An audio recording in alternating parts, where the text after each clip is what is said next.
Alors, avant de commencer le discours d'Elon lors du Wii Robot, donc, qui nous présentait Cybercab et Robovan, donc non, ce n'est pas un fake, hein, cette vidéo, c'est bien une traduction basée sur ce qu'il a dit, c'est une traduction faite par IA, donc oui, ça peut être des fois approximatif, les mots employés, c'est pas à 100% bilingue, on va dire, mais ça fait le job, et c'est une exclusivité Teslative, évidemment, vous n'aurez pas ça sur d'autres chaînes, donc ça c'est le discours de Elon, et au début les quelques minutes de Franz von Hausen.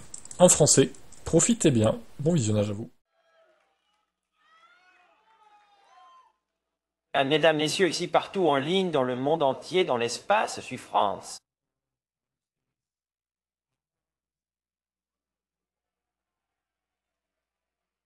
Et au nom de tout le monde chez Tesla, bienvenue chez We Robot Pinte. Je veux juste remercier Warner Brothers de nous avoir accueillis ici. Comme vous le savez, c'est le berceau de nombreux films épiques, dont beaucoup dépeignent une vision de l'avenir. Nous sommes ici ce soir pour faire l'expérience de cet avenir qui est plus proche que vous ne le pensez.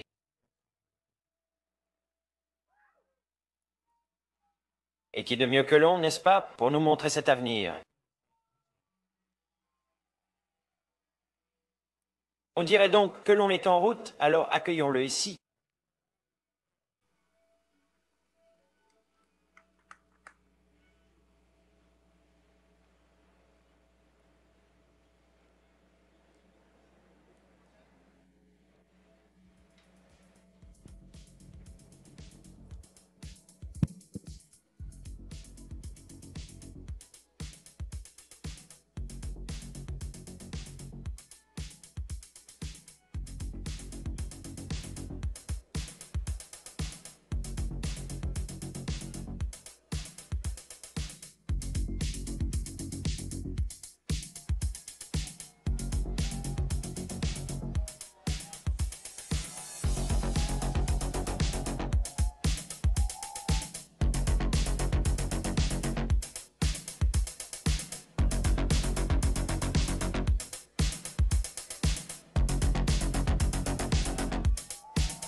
Bienvenue. Bienvenue à la We Robot Party. Nous avons donc tout un spectacle pour vous ce soir. Je pense que vous allez l'aimer. Comme vous pouvez le voir, je viens d'arriver dans le robotaxi, le cybertaxi. Et il y en a 20 autres. D'où cela vient?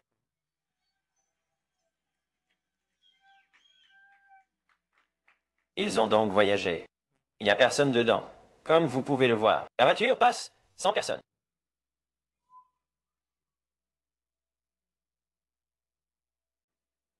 Et nous avons 50 voitures entièrement autonomes ici ce soir. Voilà donc le modèle I et le cybertaxi, tous sans conducteur. Vous pourrez faire un tour dans le cybertaxi. Il n'y a pas de volant ni de pédale. J'espère donc que cela se passera bien. Nous le découvrirons.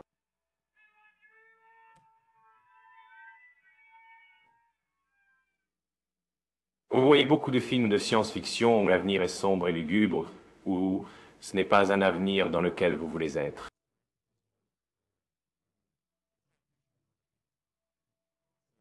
J'adore Blade Runner, mais je ne sais pas si nous voulons cet avenir.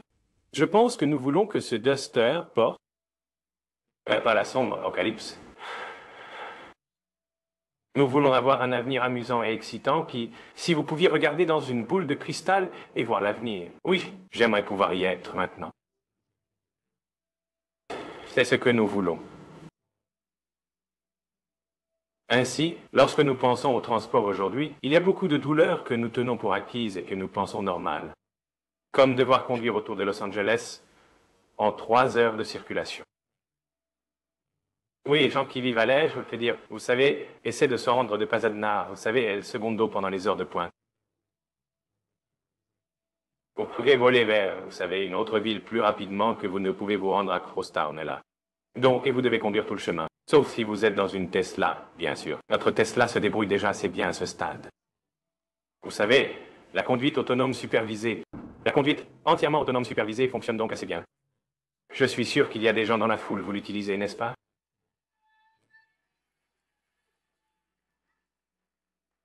Nous passerons donc de la conduite entièrement autonome supervisée à la conduite entièrement autonome non supervisée, où la voiture, vous pourriez vous endormir et vous réveiller à votre destination. Ainsi, mais il y a aussi un défi pour beaucoup de gens que les voitures coûtent trop cher. Je veux dire, quand vous tenez compte de tout ce qui entre dans une voiture, et l'assurance automobile, et les paiements de la voiture, et le stockage de la voiture, c'est très cher. Et vous dites, combien d'heures par semaine les voitures utilisent-elles? Votre voiture de tourisme moyenne n'est utilisée qu'environ 10 heures par semaine sur 168 heures. La grande majorité du temps, les voitures ne font rien. Mais s'ils sont autonomes, ils pourraient être utilisés, je ne sais pas, 5 fois plus, peut-être 10 fois plus. Vous pourriez en fait, pour la même voiture, avoir 5 fois plus de valeur, peut-être 10 fois plus de valeur. Il y a 168 heures dans la semaine et comme je l'ai dit, seulement 10 d'entre elles sont utilisées pour conduire. Et puis une grande partie de ces heures est à la recherche d'une place de stationnement, ce qui peut parfois être assez ennuyeux. Donc avec l'autonomie, vous récupérez votre temps. C'est un très gros problème. Cela sauvera donc des vies, comme beaucoup de vies, et préviendra les blessures.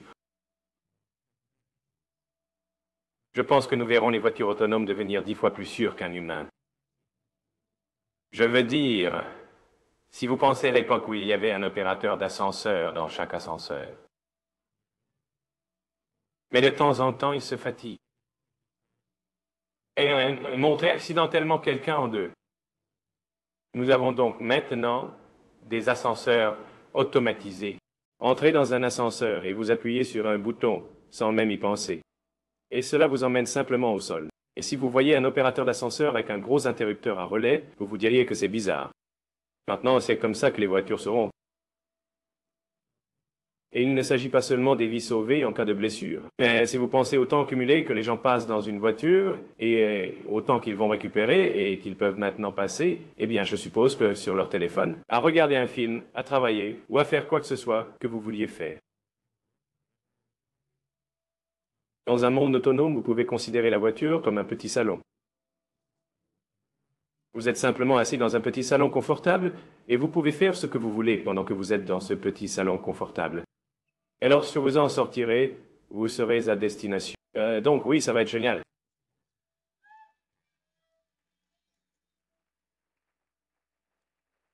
Donc en fait, je pense que le coût du transport autonome sera si bas que vous pouvez le considérer comme un transport en commun individualisé.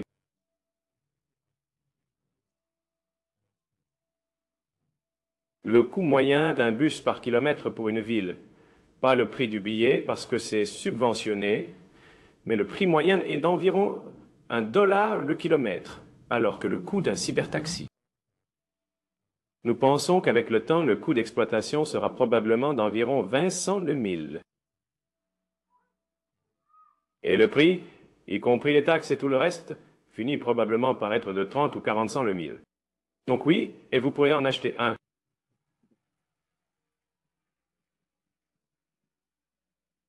Exactement.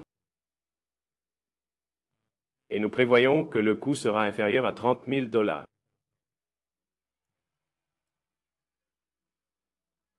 Et je pense qu'il y aura un modèle d'affaires intéressant où disons que quelqu'un est un chauffeur Uber ou Lyft aujourd'hui, où il peut en quelque sorte gérer une flotte de voitures. Et en quelque sorte, je ne sais pas, 10, 20 voitures, et s'en occuper comme un berger garde son troupeau.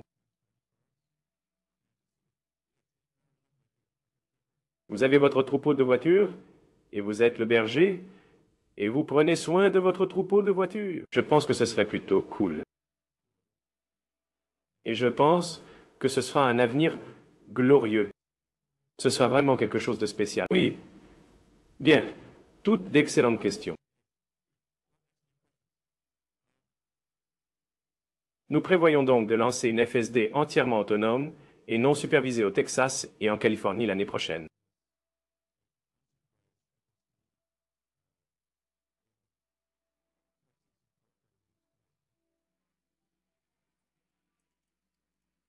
Et c'est évidemment le cas avec le modèle 3 et le modèle I, et puis on s'attend à être en production avec le Cybercab, qui est vraiment très optimisé pour le transport autonome, probablement. Enfin, j'ai tendance à être un peu optimiste avec les délais.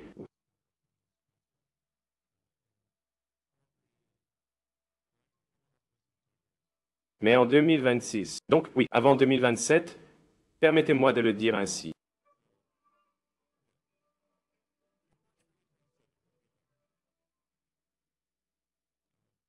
Et nous fabriquerons ce véhicule en très grand volume. Mais bien avant cela, vous ferez l'expérience d'un taxi robotisé via le programme Modèle 3 et Modèle I. Et les modèles S et 6 aussi. Mais Modèle 3 et réaliseront une conduite entièrement autonome, sans supervision, avec l'autorisation de l'homme.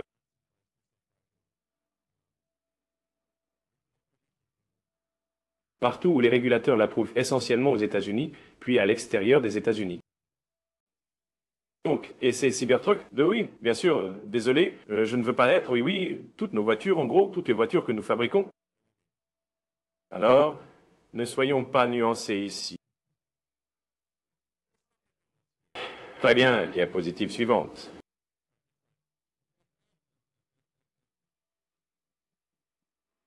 Alors, l'une des raisons pour lesquelles l'ordinateur peut être tellement meilleur qu'une personne, c'est que nous avons des millions de voitures qui s'entraînent à la conduite. C'est donc comme vivre des millions de vies simultanément et voir des situations très inhabituelles qu'une personne de toute sa vie ne verrait pas, mais avec un peu d'espoir. Exactement.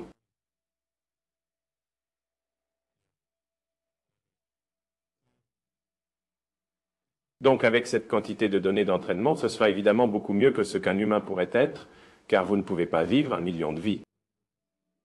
Et c'est aussi, il peut voir dans toutes les directions simultanément, et il ne se fatigue pas, ni le texte, ni aucune de ces choses. Donc comme je l'ai dit, il sera naturellement 10, 20, 30 fois plus sûr qu'un humain, juste pour toutes ces raisons. Et je tiens à le souligner. La solution que nous avons est l'IA et la vision. Il n'y a donc pas besoin d'équipements coûteux. Les modèles 3 et modèles ISX que nous fabriquons aujourd'hui seront capables d'une autonomie totale sans surveillance. Et cela signifie que notre coût de production du véhicule est faible.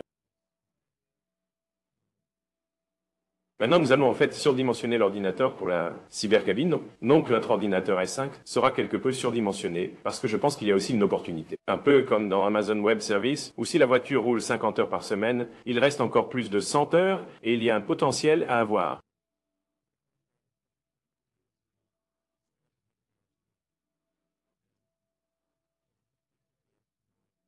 une quantité massive de calculs d'inférence distribués, ou si vous avez, disons, une flotte de 100 millions de véhicules et 1 kilowatt de calcul d'inférence efficace, vous avez 100 gigawatts de calcul, ce qui est vraiment assez substantiel. Et s'il est là, autant l'utiliser. Donc oui, cela, je pense, aura du sens.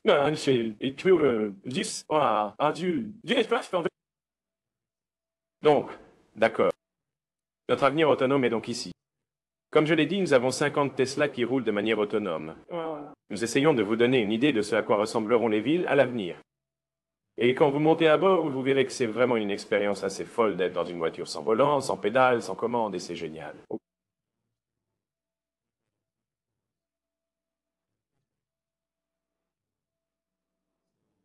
Et nous avons suffisamment de véhicules ici, donc tout le monde devrait pouvoir l'essayer. Et découvrir le décor que nous avons construit ici. C'est un très grand ensemble, donc c'est vraiment, on a utilisé, je ne sais pas, 20, 30 acres ou quelque chose comme ça, c'est vraiment grand. Ainsi de suite, le trajet est long. Et nous l'avons configuré pour qu'il ressemble à un manège, comme un manège dans un parc. Ce sera donc cool, et vous aurez l'occasion d'en faire l'expérience ce soir.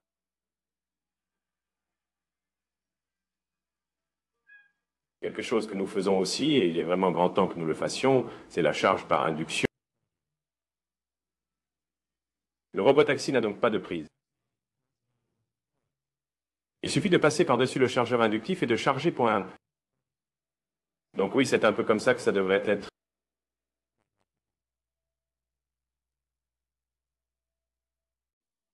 Merci les gars, je t'aime aussi. Donc l'une des choses qui est vraiment intéressante, c'est comment cela affectera-t-il les villes dans lesquelles nous vivons? Et lorsque vous conduisez dans une ville ou lorsqu'une voiture vous conduit dans une ville, vous verrez qu'il y a beaucoup de parkings. Il y a des parkings partout. Des parkings. Et donc, ce qui se passerait si vous aviez un monde autonome, c'est que vous pouvez maintenant transformer les parkings en parcs. Et donc, à partir de, nous sortons le terrain de stationnement du parking. Bienvenue. Il y a donc beaucoup d'opportunités de créer des espaces verts dans les villes où nous vivons.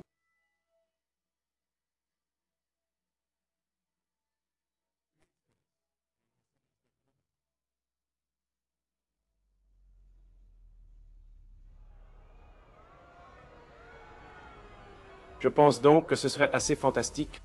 Oh, et aussi, que se passe-t-il si vous avez besoin d'un véhicule plus grand qu'un modèle I?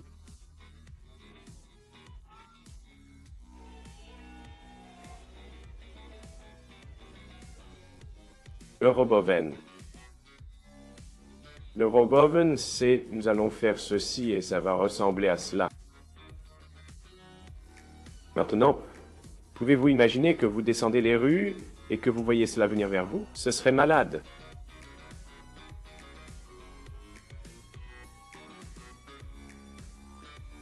Il peut donc transporter jusqu'à 20 personnes et des marchandises. Vous pouvez donc le configurer pour le transport de marchandises à l'intérieur d'une ville ou le transport de jusqu'à 20 personnes à la fois. Donc cela va. Le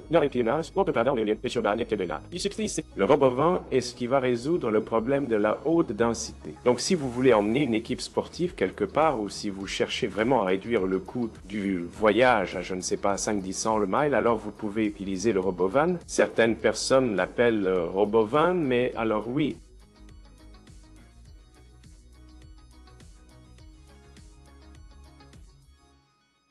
L'une des choses que nous voulons faire, et vous l'avez vu avec le Cybertruck, c'est que nous voulons changer l'apparence des routes. L'avenir devrait ressembler à l'avenir.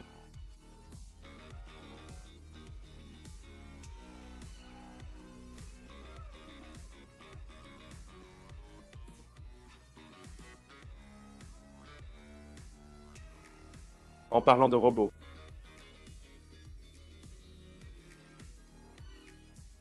Tout ce que nous avons développé pour nos voitures, les batteries, l'électronique de puissance, les moteurs avancés, les boîtes de vitesse, le logiciel, l'ordinateur d'inférence de l'IA, tout cela s'applique en fait à un robot humanoïde. Ce sont les mêmes techniques. C'est juste un robot avec des bras et des jambes au lieu d'un robot avec des roues. Et nous avons fait beaucoup de progrès avec l'Optimus. Et comme vous pouvez le voir, nous avons commencé avec quelqu'un en costume de robot, une sorte de père. Puis nous avons progressé de façon spectaculaire année après année. Donc, si vous extrapolez cela, vous allez vraiment avoir quelque chose de spectaculaire, quelque chose que tout le monde pourrait posséder. Ainsi, vous pourriez avoir votre propre R2D2 C3PO personnel. Et je pense qu'à l'échelle, cela coûterait quelque chose comme, je ne sais pas, 20 000 $, 30 000 $. Probablement moins qu'une voiture est ma prédiction à long terme. Il nous faudra 1 minute pour arriver au long terme, mais fondamentalement, à l'échelle, le robot Optimus, vous devriez pouvoir acheter un robot Optimus. Car je pense probablement 20 000 $, 30 000 $ à long terme. Et que peut-il faire?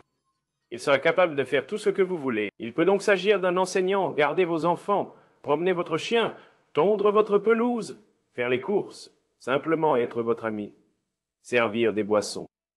Quoi que vous puissiez imaginer, cela fera l'affaire. Et oui, ça va être génial. Je pense que ce sera le plus gros produit. Jamais d'aucune sorte.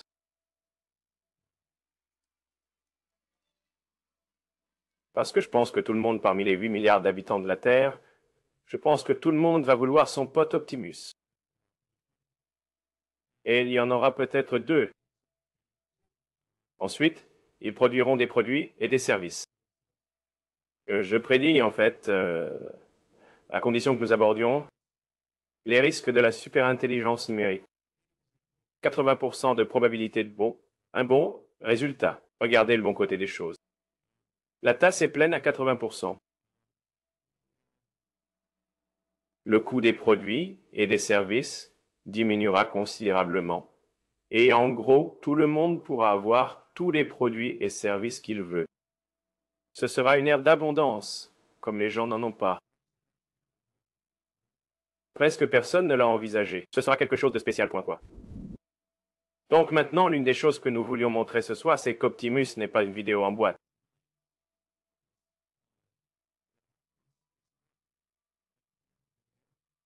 Ce n'est pas muré, ouais. Les robots Optimus se promèneront parmi vous. S'il vous plaît, soyez gentils avec les robots Optimus. Vous pourrez donc marcher jusqu'à eux et ils serviront des boissons au bar.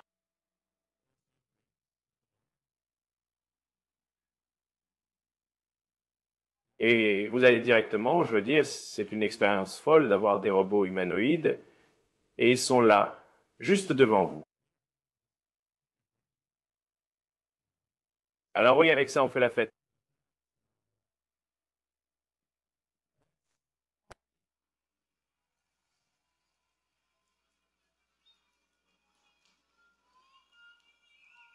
Je vous aime aussi. Si vous regardez ce belvédère là-bas, que la fête commence.